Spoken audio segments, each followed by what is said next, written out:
자, 시청자 여러분 안녕하십니까? 유튜브 채널 JTB 뉴스가 선보이는 여의도 정치. 오늘은 최광욱 전 의원님과 함께 하겠습니다. 의원님 안녕하세요. 예. 내란 특검이 예. 180일의 수사를 마치고 예. 이제 정리를 하면 윤석열의 계엄 목적은 권력 독점이다. 예. 그리고 12월 3일을 계엄일로 잡은 이유는 미국 대선 후에 혼란스러운 시기를 이용한 것 같다라는 겁니다. 내란 특검은 모두 27명을 기소했고 이 가운데 영장은 5건을 발부했다라고 합니다. 이제 뭐 나름 성과를 거뒀다라고 볼 수는 있을 텐데 이에 대해서 좀 아쉬운 게 좀 몇 가지가 나오고 있습니다. 예. 네, 먼저 나오는 게 내란 특검이 김건희 씨가 비상계엄 선포에 관여하지 않았다라고 판단을 했습니다.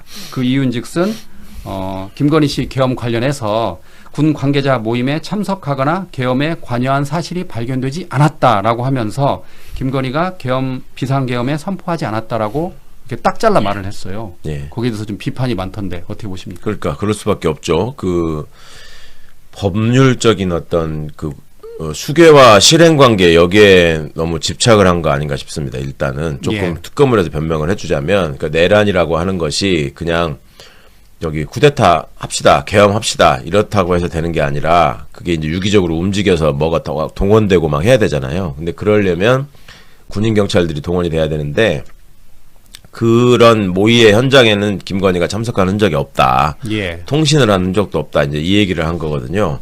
근데 실제로 우리가 의심했던 분야는 김건희와 윤석열 사이의 상하 관계에서 비춰볼 때 그리고 그간의 여러 가지 사례에 비춰볼 때 윤석열이 과연 김건희 몰래 이걸 결심하고 할 수 있었겠느냐라는 점이 있었죠. 그거는 윤석열과 김건희 사이에서 오간 얘기를 통해서만 확인될 수 있는 건데 윤석열, 김건희가 지금 윤석열은 조사를 거의 거부하는 상황이었고 김건희나 윤석열이 그 부분에 대해서 우리가 이렇게 얘기했다라고 자백할 사람들이 아니잖아요. 그러면 그런 일련의 김건희 주변에 있는 사람들에게 김건희가 뱉은 말이라거나 그간에 김건희가 쭉 예를 들어서 뭐 국무위원들 보는 데서 뭐 저기 남편한테 반말을 한다거나 그 다음에 술 마시고 들어갔을 때 무슨 뺨따기를 맞았다거나 뭐 이런 얘기까지 있었던 사람 아닙니까? 예. 근데 그러면 그런저런 관계에서 이 사람들이 어떤 행동으로 어떻게 보여주고 또 어떤 얘기를 나눌 수 있었을지를 조금 더 파고 들어갔으면 좋았을 텐데 그냥 단정적으로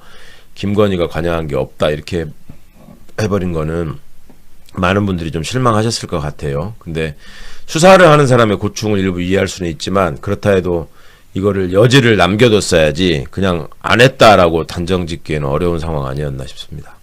그렇다면 앞으로 이제 그 제2종합특검이나 아니면 뭐 경찰의 국수본 수사가 이루어질 텐데 네. 그럼에도 불구하고 다시 할 수 있는 거잖아요. 김건희의 내란 예, 관여 여부를. 저기가 아니라고 그래서 안 하는 건 아닌데 이제 저렇게 한번 규정을 짓고 나면은 여러 저항이 오고 다음에 수사하는 사람들이 힘들어질 수밖에 없죠. 그런 예. 부분들을 그냥 어떤 여지를 남겨두고 둘 사이에 은밀하게 오간 일이 있을 것 같은데 둘 다 제대로 진술하지 않고 내지는 조사를 거부하는 등으로 해서 수사에 한계가 있었다 이렇게만 얘기를 해놓으면 그 부분에 기초해서 더 나갈 수가 있잖아요. 주변 사람들한테 무슨 얘기를 들었는지 더 확인할 수도 있고 평소에 김건희의 행동 반경이 어땠는지를 조금 더 추가 수사를 해서 김건희한테 전화 받은 사람들도 많고 김건희가 윤석열한테 얼마나 함부로 하는지를 본 사람들이 많단 말이야. 하다못해 거의 관절을 경비하는 사람들도 다 봤단 말이에요. 그거를. 그러니까 그런 부분에 대한 수사가 가능한데 그거를 하지 않았다라고 하는 게 내란 특검이 너무 소극적으로 나가지 않았나 싶습니다. 정리를 하면 제2종합특검이나 경찰 국수본에서 김건희 내란 관련해 수사를 할 수 있는데 예. 어쨌든 당사자들 이제 추후 조사할 사람들이 큰 부담을 느낀다. 그렇죠. 그래서 그거는 특검이 잘한 건 아니다 그렇게 봐야겠네요. 앞으로 국힘이나 김건희나 윤석열이나 계속 그 얘기할 거 아닙니까? 그러겠네요. 내란 특검도 아니라고 하지 않았냐. 근데 왜 또 그러냐. 뭐 정치적 탄압 아니냐. 뭐 이런 식으로 나올 게 뻔하잖아요. 근데 그런 빌미를 남겨뒀다는 게 유감이죠. 그러니까요. 굳이 그 말을 하지 않고 그냥 네. 국수본에 넘겼으면 좋았을 텐데. 그렇죠. 이 부분이 정확하게 규명되지 않았다 하고 넘기면 될 일을. 그 내란 특검은 또 그 명태균 관련해서 공천 개입 의혹도 직접적인 계엄 선포 사유는 아니다라고 판단을 했습니다. 자, 그런데 명태균 씨가 24년 10월에 뭐라고 했냐면 내가 구속되면 정권이 한 달 안에 무너진다라고 말을 했고요. 명태균이 또 뭐라고 그랬냐면 아직 내가 했던 일에 20분의 1도 나오지 않았다. 입을 열면 세상이 뒤집혀진다. 라고 말했습니다. 예. 그런데 이것도 공천 개입 관련해서도 그게 아니다. 그것도 좀 쉽게 이해가 안 됩니다. 왜냐하면 사람들은 다 V제로 때문에 했다고 그러는데. 그러게 말입니다. 그건 진짜로 잘 이해가 안 가는 대목이에요. 어떻게 뭐에 근거해서 판단했는지 제가 생중계를 못 봐가지고 좀 아쉽습니다만은 많이 그거는 답답해 하실 것 같아요. 들으시는 분들이. 그러니까 명태균도 이거에 대해서 한마디 할 것 같은데. 뭐라고 할까요? 나를 아니, 무시했다? 자기가 계속 김건희하고 통화한 게 있는데 그거를 다 무시했다는 거잖아 지금. 예. 윤석열 김건희랑 통화한 게 있는데. 예. 그 특검보는 뭐라고 그랬냐면 구체적으로 계엄 모의와 준비가 된 게 2023년 그리고 객관적 증거 자료 확인된 건 2023년 10월 군 장성 인사 무렵이다라고 말했습니다. 그래서 최근 나오는 명태균 리스크와 김건희 백은 역시 직접적인 건 아니다라고 또 언급을 했어요. 그러니까 내란하고 직접 연계되지 않았다라는 그렇죠. 부분 예. 때문에 예. 수사하기가 좀 애매하다는 얘기. 그러니까 우리 수사 범위에 해당하지 않는다라는 설명을 하신 것 같아요. 뭐 그거는 내란 특검법의 한계라서 시기적으로 그러니까 그 점 때문에 12월 3일 날을 날짜로 잡은 거는 김건희 때문이 아니었다라는 식의 얘기. 그러니까 미국과의 상황, 미국의 상황 이런 것들을 얘기를 한 것 같은데 여튼 특검이 참 고생하고 여러 가지 일들을 많이 했는데 다 하지 못한 일들에 대해서 꼭 그렇게 설명해야 됐을지 그거는 좀 아쉽네요. 어쨌든 특검 주장대로라면 김건희 씨는 이제 내란 관련하면서 완전히 빠지게 되는 거잖아요. 그렇죠. 현재는. 그러면 혐의가 이제 뚝 크게 형량이 줄어들 거 아니에요. 그렇죠. 네. 그러니까 그렇다고 해서 징역 한 1년 정도 살고 나오고 이럴 상황은 아닌데 예. 주가 조작이나 이런 게 되게 크기 때문에 근데 이제 가장 국민들이 궁금해하고 화가 나 있고 분노하셨던 지점은 아무것도 아닌 사람이 김건희 말대로 예. 그걸 뒤에서 다 조정한 거 아니냐 하는 점이었는데 그거를 여지없이 그냥 잘라버렸다라고 하는 거는 많이 아쉽습니다. 의원님 보시기에 왜 그랬을까요? 뭐 특별한 생각이 있었을까요? 그러니까 글쎄 김건희가 좋아서 사랑해서 그러지는 않았을 텐데 수사에 난점은 있었을 거예요. 다들 입을 다물고 있으면은 나오기가 어려운 점이 있었을 수밖에 없는데 그럴수록 이거는 조금 더 다른 여지를 두고 더 수사를 해야 될 일이죠. 예. 모든 일들이 어느 정도 한 3개월, 6개월 수사한다고 해서 다 드러나지는 않는단 말이에요. 지난 다음에 다른 얘기가 나오기도 하고 또 수사 과정에서 오판이 있을 수도 있고 하는 거라서 결국은 역사적인 그 판단으로 이어질 테고 그 사이에 또 여러 사실들이 또 등장을 할 텐데 그런 부분들을 미리 특검이 다 그런 일은 없다라고 정리해버릴 필요는 없었다. 예. 법률적으로도 얼마든지 설명할 수 있거든요. 그러니까 내란죄 저희가 중점적으로 본 것은 구체적인 실행의 모의나 계획 이런 것들을 주로 봤는데 거기에는 김건희가 관여한 바가 없다. 그런데 수괴인 윤석열이하고 김건희의 사이에서는 분명히 뭔가가 있었을 것 같은데 그거는 여러 가지 한계로 확인을 못했다. 그러니까 추가 수사가 필요해서 이첩했다. 이러면 될 일이잖아요. 그게 그렇죠. 하나도 이상한 말이 아니잖아. 근데 그거를 굳이 김건희는 내란에 관여하지 않았다라고 인식되는 말을 할 필요는 없었을 것 같은데. 예. 자, 특검은 또 그 조희대 대법원장의 그 사법부 내란 가담 의혹에 대해서도 무혐의로 불기소 처분을 했습니다. 예. 이거 역시 말이 많은데 그 당시 12월 4일이죠. 12월 4일 조선일보 보도에 따르면 12월 4일 새벽 0시 46분 기사인데 대법원이 비상계엄 관련해서 지금 긴급 심야 간부 회의를 진행했다라고 했고 또 계엄사령관 지시와 비상계엄 매뉴얼에 따라서 향후 대응을 마련할 것이라는 기사까지 나왔어요. 네. 그런데 지금 특검은 그렇게 안 본 거잖아요. 그러니까 조국 혁신당이 뭐라고 그랬냐면 기자회견을 했고 특검이 알고 봤더니 대법원 그 법원 행정처에 질의서를 전달한 게 전부다. 그래서 제대로 수사하지 않았다라고 지금 비판하고 있습니다. 특검을. 그러니까 그 법원 행정처가 그날 뭐 했는지 그러면 대법원이 그날 12월 3일 날 밤에 모여서 뭐 했는지 12월 4일 새벽에 뭐 했는지 이것도 발표 안 했잖아요. 그랬죠. 예, 발표 안 했죠. 그냥 무혐의라고만 하고. 예. 당연히 미흡한 거죠. 그때 많은 분들이 내란의 후속 조치에 이렇게 편승해서 다시 관여한 거 아니냐라는 의혹을 갖고 있는데 그거에 대한 답이 없이 그냥 지리산장 보내고 말았다라는 거는 아마 특검은 향후에 그렇게 설명할 것 같아요. 이 부분에 대한 이제 비판을 받을 수밖에 없을 텐데 설명을 하라 그러면 처음에 조은석 특검이 사초를 쓰는 심정으로 수사를 하겠다라고 했단 말이에요. 예. 다 밝히겠다. 그런데 내란을 모의하고 계획하고 실행하는 과정에만 집중하고 그 이후에 벌어진 승계적 공동정범이라고 하거든요. 형법에서. 그러니까 누가 하나 현장에서 뭐를 이렇게 이 강도가 들어가서 털고 있었어. 예. 응? 근데 나도 거기 뭘 훔치러 들어간 거야. 서로 연락은 없었어요. 모르는 사이야. 모르는 사이. 예. 근데 들어가 보니까 그렇게 해서 다 묶어놓고 있어.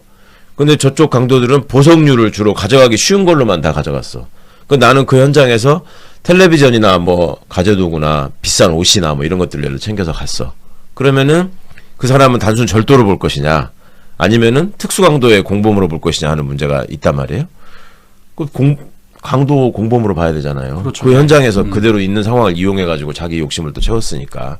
그러니까 그런 점들이 지금 우리가 계속 재판 과정에서나 수사 중간중간에서 나오는 얘기를 보면서 이제 저기 누굽니까? 저기 한덕수, 박성재, 뭐 추경호, 저기 최상목 뭐 이런 자들이 지금 구속되지 않고 활보하고 있는 점들에 대한 그 답답함이나 불만을 그렇게 얘기하는데, 그런 승계적 공모 공동전범의 관계에 대해서 들여다보지 않았다. 그러니까 12월 3일 밤과 12월 4일 날 새벽까지의 상황, 그것도 행정부 내에서 벌어지는 상황에 대해서만 포커싱을 하고 그거에 대해서만 사초를 쓴다라고 하는 거는 종합적인 사초가 될 수 없다. 예. 그런 비판을 받을 것 같습니다.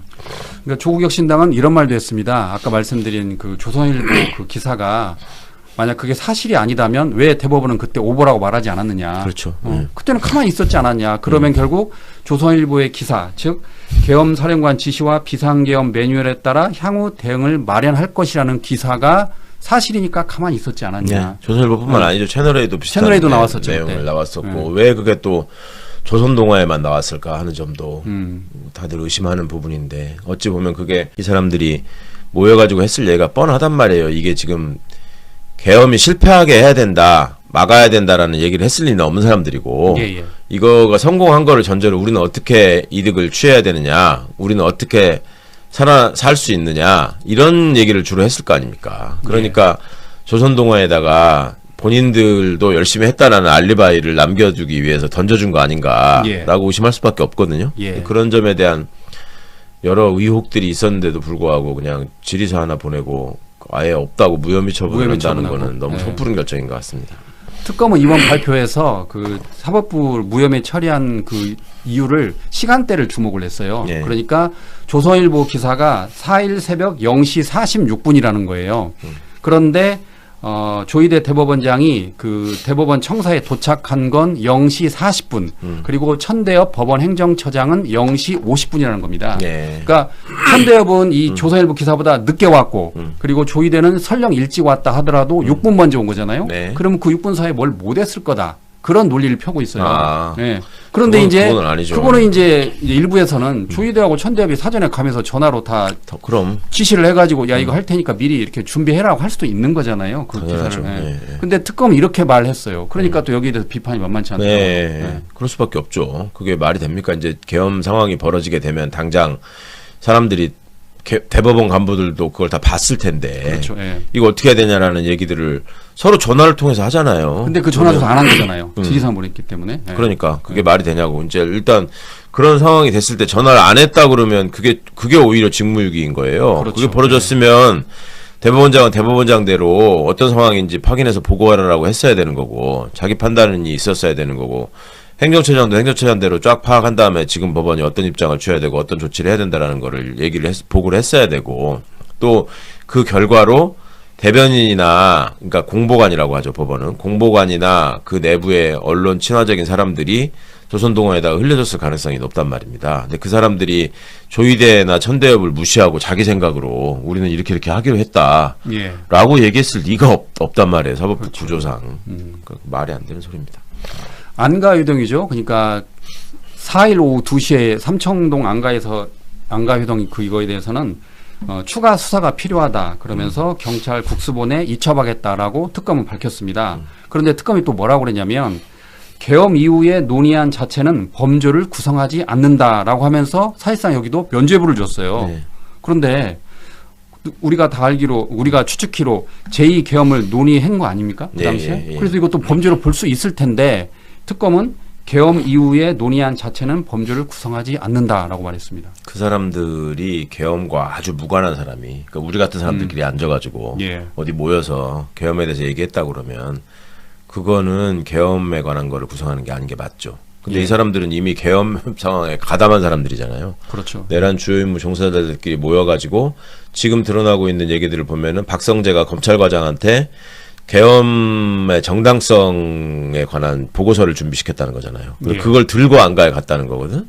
그러면 아까 쭉 말씀드린 그 승계적 공동정범의 일환이죠. 쭉 이어지고 있는 거잖아요. 계엄 상황에서 이걸 어떻게 정당화해서 국민들을 속일 것인가. 그리고 또 윤석열이는 빠지고 군과 경찰이 다 한 거라고 하자. 뭐 이렇게 하려고 시나리오까지 짰다는 거잖아. 그런 얘기도 예. 나왔잖아요. 그러니까 그런 부분들이 다 이어지는 것이고 공소사실에 포함돼야 되고 최소한 증거인멸이나 범인은닉에 관한 혐의에 대해서도 수사를 했어야 되고 또 그 사람들의 내란 주요 임무 종사 혐의와 관련해서도 그게 범죄를 구성하는 사실로 추가될 수 있는 거거든요. 분명히 포함될 수 있고. 예. 근데 그렇게 얘기했다는 것도 아까 말씀드린 것처럼 모든 상황을 그냥 12월 4일 새벽으로 끊어버리고 그때까지만이 계엄이고 내란이다. 그렇게 얘기하는 거는 상식적으로 좀 안 맞는 것 같아요. 그렇죠. 네. 특검은 그 심우정 전 검찰총장에 대해서는 그러니까 윤석열 구속 취소와 관련해서 즉시 항고를 포기한 심우정에 대해서는 종결 처리 없이 국수본에 넘겼습니다. 예. 이건 아마 사건이 뒤로 밀린 것 같아요. 예. 그래서 그런 것 같아요. 뭐 그것도 역시 특검 입장에서는 다 지난 다음에 윤석열이를 체포하고 구속하고 기소하는 과정에서 벌어진 일이니까 예. 내란 특검이 직접 수사해가지고 다 이것까지 판단하기에는 여력이 없다라고 생각했을 수도 있고 또 다른 한편으로는 어차피 친정인 검찰총장 출신이 지 혼자 했을 게 아니라 검찰 조직을 동원해가지고 했을 부분이 있지 않습니까? 그러니까 예. 그런 부분들에 대한 그 타격도 걱정한 게 아닌가 싶은데 아니었기를 바랍니다. 좀. 예. 그렇군요. 자, 다음은 그 박성재 전 법무부 장관과 그 헌법재판관을 미임명한 한덕수 추상목에 대해서 알아보도록 하겠습니다. 그 재판관이 이진관 부장판사로 결정됐다고 그럽니다. 예. 그러니까 박성재 전 법무부 장관은 김건희 씨로부터 그러니까 전화번호에 김안방 이렇게 예, 저장돼 예, 있다는 예. 김건희로부터 24년 5월에 그 수사 상황을 묻는 그 텔레그램 메시지를 받잖아요. 예. 그래서 그거를 이제 박성재가 실무진에게 확인하고 지시에 보고받은 혐의로 기소됐고 그 다음에 한덕수와 최상목은 마은혁 헌법재판관을 제때 임명하지 않았다라는 혐의로 기소됐는데 재판관이 직위원이 아닌 이진관이랍니다. 예. 걱정을 많이 하겠어요. 그래서 뭐 판사가 누구냐에 따라서 지금 일희일비한다는 것도 참 지금 우리 사법부가 처한 현실을 말해주는 거죠. 그렇죠. 그 예. 사람들 입장에서도 소위 말하는 판사복이 없구나라고 탄식을 했을 수 있을 것 같은데 아니 누가 판단해도 똑같은 결과가 나올 수밖에 없는 사안을 가지고 우리가 이렇게 얘기한다는 게 참 슬픈 일입니다. 현실이 그러네요. 예. 이진관 부장판사는 잘 아시는 것처럼 그 재판 속도가 직위원 부장판사와 달리 좀 빠르잖아요. 예, 예. 그리고 법정에서 좀 이렇게 장난으로 하지 않고 엄하게 그 법 수호에 대한 강력한 의지를 보이고 있습니다. 그리고 최근에는 그 이하상 변호사를 지금 감치 명령을 내렸잖아요. 예. 당시에 절차 위반이라고 발언을 했더니 말을 안 들으니까 1차로 퇴정 명령을 했고 그래도 따르지 않으니까 감치 명령까지 내렸잖아요. 그래서 이진관 부장판사를 응원하는 국민들이 꽤 많습니다. 그렇죠. 네. 이진관 부장이 되게 유명해졌죠. 이번 재판 과정을 통해서. 그러니까 예. 좋은 영향을 미쳤으면 좋겠고 또 다른 재판부들도 우리 한성진 부장 정도 빼고는 그렇게 질타를 받고 있지는 않는 것 같아요. 예. 그러니까 이제 한성진 같은 경우에는 왜 이렇게 끌려다니느냐 말도 못하고 이런 비판을 받고 있는데 글쎄 이런 과정에서 절대 잊어버리시지 말아야 될 게 우리가 사법부를 또 법원의 재판 과정이나 이런 것들을 잘 알지 못한다는 이유로 너무 신성시하고 무관심했었다. 예. 그러니까 이 사람들도 공무원이고 결국 국민들을 위해서 민주주의를 지키고 헌법을 수호하고 하는 역할을 해야 되는 사람들인데 마치 딴 세상에 사는 사람인 것처럼 특수계급인 것처럼 우리가 간주했던 경향들이 있었고요. 그런 점들이 이번 재판 생중계 과정들을 통해서 낱낱이 이게 판사에 따라서 재판 분위기나 내용이나 과정이 이렇게 달라지는구나. 그러니까 결론에 대해서 수긍을 못하는 사람들의 심정도 우리가 이해가 가는구나. 그 전까지는 사실은 법원에서 다 재판해가지고 유죄인데 뭐 말이 많아 뭐 이런 식이었잖아요. 그걸 예. 주로 검찰에서 주로 써먹던 수법이란 말이에요. 우리가 한 게 아니라, 우리만 한 게 아니라 압수수색 영장도 법원이 발부했고 구속영장도 법원이 발부했고 유죄 판결도 법원이 하지 않았냐. 근데 왜 우리만 욕하냐 이런 게 있었거든요. 그러니까 그게 왜 그런 구조로 법원이 검찰에 경도돼가지고 그렇게 갈 수밖에 없었는지, 소위 유죄 추정을 하면서 당사자들이 승복하지 못하는 재판을 그렇게 남발했는지를 이번 사례들을 통해서 조금은 아실 수 있지 않았을까 싶어요. 그리고 이게 우리 민주주의와 법치주의 측면에서 보면 굉장히 위험한 상황이죠. 지금 사람들이 사법부에 대한 신뢰를 잃어버렸다라고 하는 거는 공정한 판단에 대한 신뢰, 또 그 정치적 중립에 대한 기대, 이런 것들을 버려버렸다는 거라서, 이렇게 되면 이게 법치가 쓰는 게 아니라 이 서로 간에 진영으로 갈라져 가지고 내란 상황이 올 수 있거든요. 그러니까 이런 점에 대해서 사법부가 정말 뼈저리게 반성을 하고, 왜 이진관 부장 개인이 그냥 국민들한테 인정받아서 기분 좋다 이렇게 끝날 일이 아니고, 왜 국민들은 이진관 부장에 대해서 주목하고 거기에 대해서 박수를 보내는가, 왜 그 사람한테만 그러는가, 이거를 생각해야 되는 거죠. 예. 근데 그게 자꾸 빠져 있는 것 같아서 좀 유감입니다. 그러니까요. 방금 말씀하신 대로 이진관 판사를 응원하는 국민에 대해서 사법부가 뼈저리게 반성을 해야 될 것 같습니다. 그렇죠. 예. 그거를 자기들 우리는 뭐 원래 그래, 이렇게 원래 다 이진관처럼 하는데 직원이 이상한 거야 라고 말하는 사람도 없잖아요. 없습니다. 그리고 사람들은 다들 이진관처럼 할 거야 라고 생각하고 있었는데 그런 게 안 보이거든. 예. 그리고 우리가 생각했던 것처럼 이진관은 하고 있네. 그러니까 그나마 제대로 된 판사는 저거 하나구나 이렇게 생각하는 거란 말이에요 지금. 그러니까 완전히 딴 세상을 산다니까. 무슨 윤석열이가 가상현실 속에서 헛짓거리 한다고 우리가 그랬었는데, 이렇게 폐쇄적인 내부 집단에서 자기들끼리의 논리를 가지고 자꾸만 방어 논리만 만들다 보니 이해할 수 없는 어떤 그 모습을 보이는 거죠. 성찰도 안 하고. 그나마 이게 가능했던 게 내란 재판 중계도가 아닙니까? 예, 그렇지 않으면 그렇죠. 국민들 몰랐을 거 아니에요. 그러니까 앞으로도 네. 재판을 중계하고 낱낱이 판결도 공개하자라는 의견이 이제 힘을 받을 수밖에 없잖아요. 근데 그간에 보면 법원이 끔찍하게 싫어하는 일이었거든 이게. 응? 절대 이렇게 하면 안 된다. 뭐 재판 진행에 영향을 받는다. 뭐 저기가 뭐 돈이 많이 든다. 뭐 이런 소리 하면서 계속 지연시켰거든요. 예. 그러니까 이게 왜 투명성과 이 공개의 중요성, 이런 것들이 민주주의를 지키는데 왜 필요한지를 이번에 좀 확실하게 인식하셨으면 좋겠습니다. 이거 바꿔야 됩니다. 그러니까요. 그러니까 저도 느낀 게, 만약 이게 중계가 없었다면, 그래서 이제 기사로만 나왔다면, 화면 없이 뭐 신문 기사를 통해서 뭐 직위원이 어떻게 재판한다고 나왔다면 믿는 분들이 많지 않았을 것 같아요. 그럼요. 설마 네, 했겠어요. 설마. 그런데 이제 편파적으로 중계를 영상을 딱 보는 순간 네. 우리의 그 환상이 다 깨져버렸어요. 지금. 그러니까 법원이 왜 그걸 그토록 싫어했을지를 한번 생각해 보시면, 예. 아니 재판을 다 지금 얘기되고 있는 이진관 부장처럼 그렇게 차분히 잘 진행했다라고 치면 더 보여주고 싶을 거 아니에요. 예. 법원이 맨날 그걸 억울하게 생각하거든. 우리가 정말 나름대로 고생하고 경무에 시달리면서 애쓰고 있는데 국민들이 우리를 너무 안 알아준다. 그리고 항상 우리는 예산이 부족하다. 그리고 재판에는 항상 승패가 갈리기 때문에 절반으로부터 우리는 욕을 먹을 수밖에 없다. 뭐 이런 식의 항변을 해왔어요. 예. 근데 그러면은 그럴수록 자기들이 얼마나 공정하게 열심히 성실하게 재판하고 있는지를 보여줌으로 해서 그간에 자기들이 얘기했던 억울함들을 좀 해소할 수 있는 기회도 되거든? 근데 그걸 안 하잖아요. 그러니까. 안 하는 이유는 본인들이 알고 있다는 거예요. 예전에 제가 박문진 이사를 할 때 참 많이 느꼈던 건데, 멀쩡하게 박문진에서 다 작성하고 있던 속기록을 맨 처음에 이 사람들이 이명박 정권 들어서고 김재철이가 사장되고 그러더니 그 속기록 폐지하는 것부터 지네들끼리 의결을 하더라고.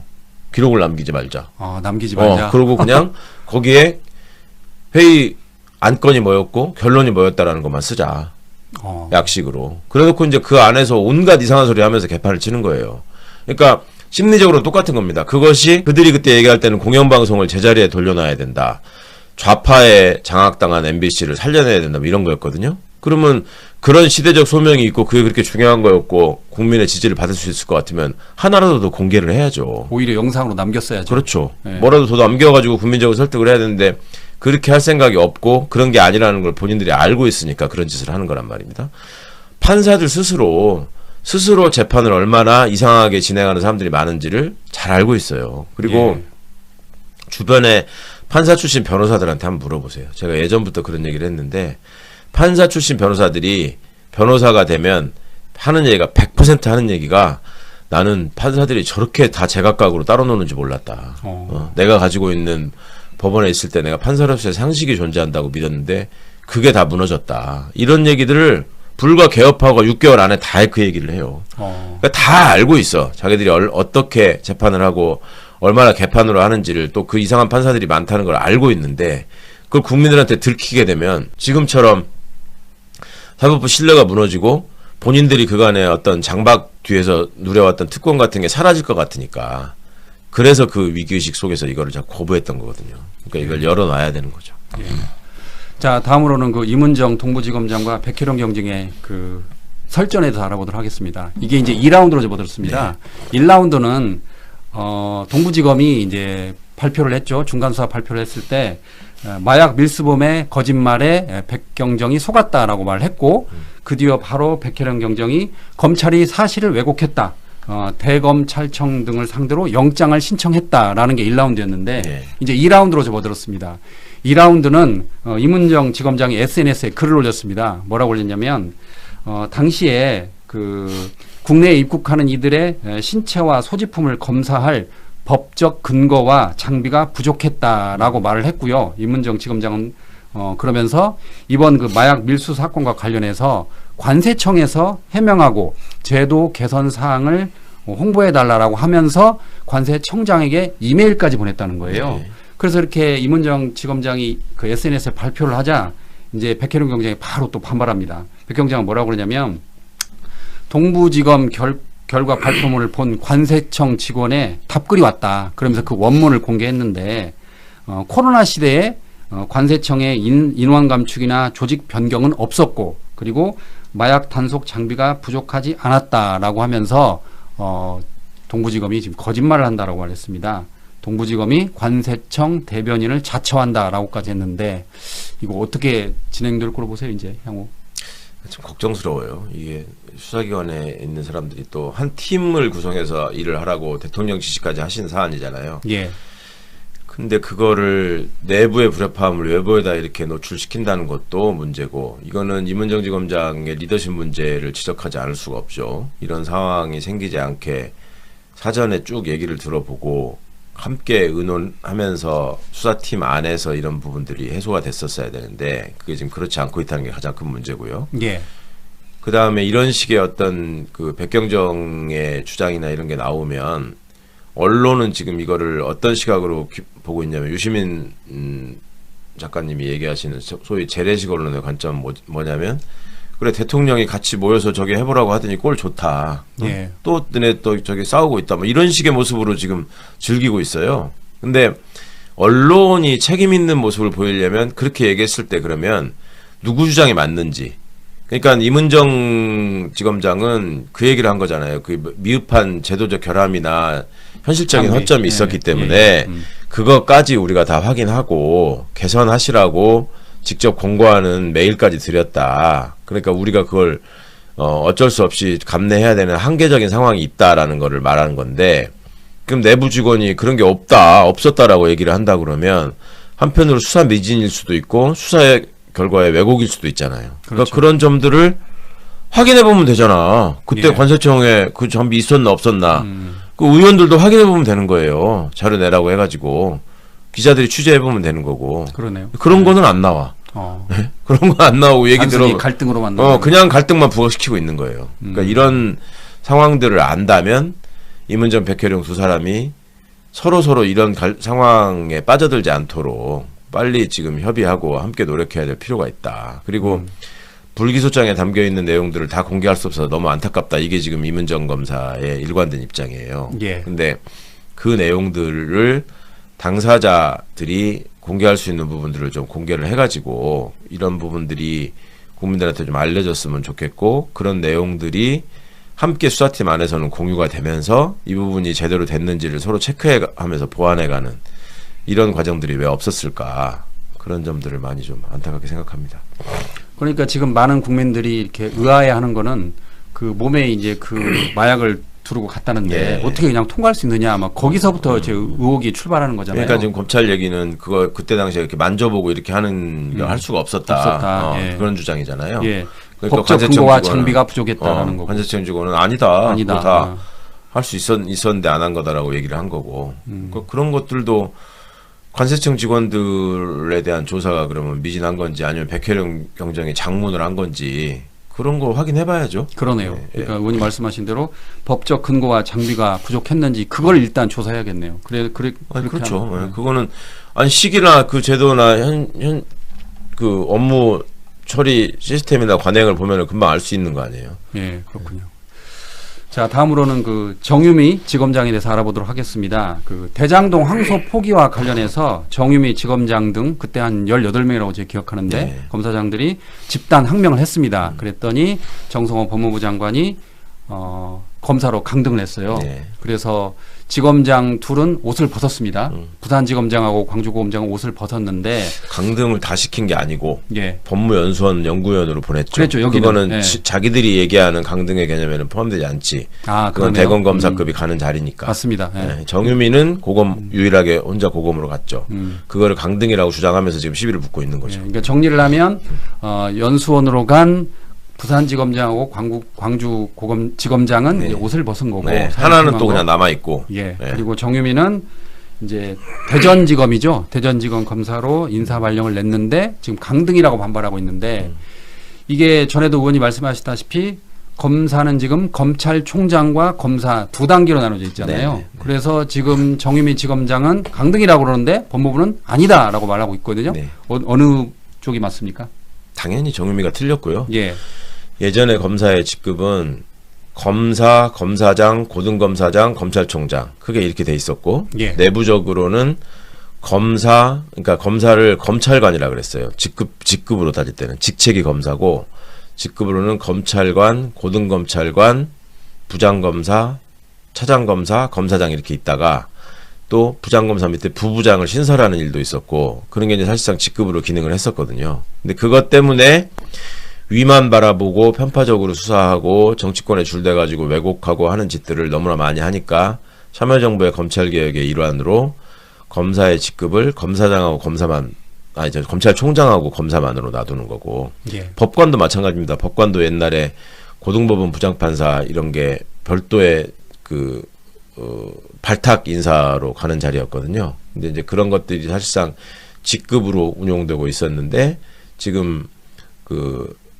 예전부터 대법원장, 대법관, 판사 이렇게 있는 거거든요. 예. 법원도. 그러니까 그런 점들을 보면 이게 지금 직급은 그 검사들의 경우에는 직급이라는 게 따로 있을 수 없고 호복만 있다. 이거는 분명한 사실이고요. 그건 법에 그렇게 돼 있기 때문에 그거를 어기는 지침이나 규정이 있다면 그거는 그게 잘못된 거지 법이 잘못된 게 아니란 말입니다. 근데 지금 이자들의 주장은 특히 정유미의 주장은 뭐냐면 자기는 대검 검사급 검사였고 그 대검 검사급 검사로서 창원지검장을 했고 그리고 다음 보직에 가 있었다. 근데 왜 나를 대전 고검으로 보내느냐. 그러니까 강등이다. 그거는 고검 검사급 검사가 보직되는 자리다라고 얘기하는 거란 말이에요. 예. 그 말의 전제가 뭐예요? 직급이 있다는 거잖아. 그러네요. 검사는 대검 검사급이고 고검 검사급이고 이게 다 직급인데 그 직급에 따른 직위가 정해져 있는 건데 직책이 자리가 정해져 있는 건데 나를 왜 나는 이미 이 직급을 얻었는데 그 자리가 아닌 걸로 보내냐. 그러니까 사단장 하던 사람을 왜 갑자기 대대장으로 보내냐 연대장으로 보내냐 이 소리 하는 거거든요 지금. 예. 근데 그거는 군인들은 계급이 다 정해져 있고 그 계급에 따른 직책이 다 부여돼 있기 때문에 그렇게 하는 거고요. 이거는 직급이 검사로만 돼 있고 나머지는 다 보직 개념이란 말입니다. 그래서 대검급으로 보직하는 사람들은 대검만 있는 게 아니라 이런 자리도 간다. 이렇게 돼 있는 거고 고검급에 보직하는 사람들은 고검이라고 붙어 있는데 고등검찰청에만 있는 게 아니라 이런 데도 간다. 이걸 해놓은 거예요. 예. 그 보직인 거잖아요. 그러니까 너는 지금부터 검사인데 고검검사가 하는 보직으로 간다. 이렇게 보낸 것이라서 전혀 불법이 아니고 이런 점들 때문에 참여정부 때도 관련해서 그 비위 사실 때문에 그 고검으로 발령난 검사장 하나가 소송까지 냈는데 졌고 그 대법원 판례로 이미 확립돼 있습니다. 그러니까 그런 사례가 쓸데없는 있군요. 소리를 하고 있는 겁니다. 예. 예. 일부에서는 그 여전사 이미지를 쌓아가지고 다음 총선에 어떤 한직을 하는 자리를 노린 거 아니냐. 그러니까 예전부터 트러블 메이커였어요. 정유미는 문재인 정부의 출범과 더불어서 여러 번 등장하는데 특히 검찰 게시판에서 뭐 아주 윤석열 찬양하는 걸로 유명했던 사람인데 윤석열 탄핵되고 나서는 또 주변 사람들한테 동기들이나 뭐 알고 지내던 검사들한테 또 연락해가지고 물어보지도 않는데 내가 무슨 친윤이냐고 왜 사람들이 나를 친윤이냐고 그러냐고 해가지고 빈축을 산 적이 있는 사람인데 예. 그간의 패턴을 보면은 이렇게 검찰 내에서 게시판에서 시끄럽게 하고 뭔가 언론에 자꾸 알만한 소재를 제공하고 하는 자들이 결국은 그걸 바탕으로 이제 정계로 진출하려는 그런 밑밥을 까는 거였죠. 그랬던 사례들이 굉장히 많죠. 지금 뭐 나와 있는 유상범 의원 같은 사람들 뭐 대표적인 사람이고 저 옛날에 저 정미경이라는 의원 있었잖아요. 예. 그런 사람들도 내나 그런 거였는데 그런 식으로 주목을 받아가지고 정계에 진출하려고 준동하는 사람들이 지금 보여요. 근데 그 사람들이 결국 노리는 자리가 영남 강남이거든. 예. 네. 영남 강남에 뭐 연고가 있으면 그런 거 노리고서 충성을 다하기 위해서 혹은 진영에 호소하기 위해서 저렇게 나올 수 있는데 안타깝게도 이제 정유미 검사는 호남 출신이라 광주 사람이라 예. 정치적인 입지에도 이보다 훨씬 더 진하게 이상하게 열심히 하지 않으면 그것도 만만치 않을 것 같다는 게 제 생각입니다. 비례대표는 가능하잖아요. 비례대표. 비례대표를 근데 검사 출신으로 이렇게 되는 거를 잘 안 시키죠. 뭔가 줄을 잡아야 되는데 정유미는 윤석열 라인이란 말이에요. 근데 윤석열 라인이 몰락해 있잖아요. 그러면 아스팔트 극우가 다시 정권을 장악하고 이제 아스팔트 극우의 힘을 얻어서 나경원이든 뭐 장동혁이든 누군가가 다시 당권을 잡고 거기에다가 줄을 대가지고 다음 총선 때 비례 공천을 받는 거 뭐 이런 것들이 시나리오가 될 수 있는데 뭐 거기까지는 지금 생각하고 싶지 않고 본인이 뭐 어떤 생각하는지 본인만 알겠습니다만은 객관적인 여건으로 볼 때는 이 사람이 지금 정치적인 어떤 야망을 갖고 있는 거는 맞는 것 같은데 그걸 달성하기는 쉽지 않을 것 같다.